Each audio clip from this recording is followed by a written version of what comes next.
Hello there, this is Dr. Lisa Singletary, and I'm bringing you the series 5 Steps to Heart Health.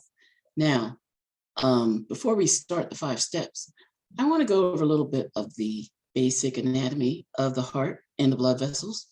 That's what we're doing today. I made a little PowerPoint so I could stay on track. So let me see if I can get this to work. So we're going to look at this slideshow, 5 steps to heart health, basic anatomy. So here's the outside of the heart. You can see there's a red side and a blue side, which represent oxygenated and deoxygenated blood and tissues. And when we look inside the heart, there are 4 chambers, 2 atria, 2 ventricles. And most people think that the heart is a pump, but it's really 2 pumps. The blue side of the heart only has to pump blood from the heart to the lungs, which isn't very far, and it's right on the same level. So that doesn't take a lot of pressure. So that's a low pressure system. The red side, the oxygenated side, has to pump blood all the way to all the tissues of the body. And that takes a lot more pressure. So while they supposedly pump the same volume, or normally pump the same volume, they work under different pressure situations. Now, the pumps are fine, the vessels are fine, the arteries and the veins, but the business end is the capillary. This is where all the action happens. This is where the gas exchange happens, nutrient exchange, oxygen, carbon dioxide, waste exchange. And as you can see, there's not a lot of room for those red blood cells to go through. And sometimes they even have to fold over to navigate those small, tiny vessels. So the structure of the capillary is very, very important.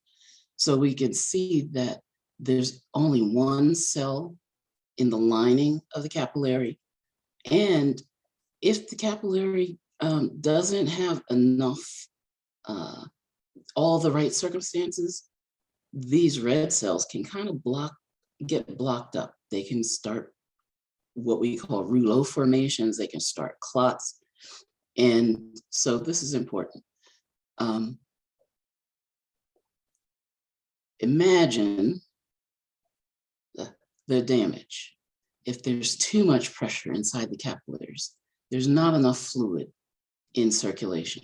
The capillaries are blocked, or whether that's partially or completely. The red blood cells have these sugar glycoprotein trees on them, or there's too much sugar inside the red blood cell. The red blood cells are sticky, and they can make these rouleau formations. What can happen? I mean, so much bad can happen when all those things are the case. And the medical solution: pills, needles, dialysis. Like, is there a way that we could help our capillaries out somehow without all of that, the medical establishment solutions? What if we could decrease inflammation in the body and in the capillary walls themselves? What if we could decrease the damage from sugar?